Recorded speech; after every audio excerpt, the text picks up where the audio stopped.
आप कई बार इतने बेचैन होते हैं प्रार्थना में और आप अपनी लाइफ की इन चीज़ों में कि आप भूल जाते हैं कि आपको परमेश्वर कई बार स्टिल जब आप होते हैं, जब आप काम होते हैं, आप कई बार इतने बेचैन होते हैं प्रार्थना में और आप अपनी लाइफ की इन चीज़ों में कि आप भूल जाते हैं कि आपको परमेश्वर कई बार स्टिल जब आप होते हैं, जब आप काम होते हैं, आप कई बार इतने बेचैन होते हैं प्रार्थना में और आप अपनी लाइफ की इन चीज़ों में कि आप भूल जाते हैं कि आपको परमेश्वर कई बार स्टिल जब आप होते हैं, जब आप काम होते हैं, तो परमेश्वर कई बार आपसे बात करता है, फिर आपको राइट मैसेज पवित्र आत्मा देता है कि अब तुझे क्या करना है। शांत होना, जो यहोवा की बाट जोहते हैं वो नया बल प्राप्त करते जाएं।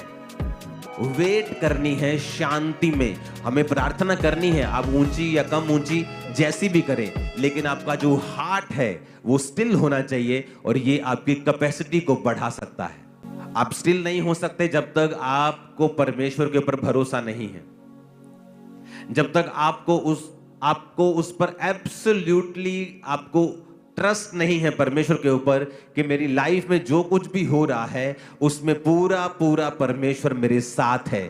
आप स्टिल नहीं हो सकते जब तक आपको परमेश्वर के ऊपर भरोसा नहीं है, जब तक आपको उस पर एब्सोल्युटली आपको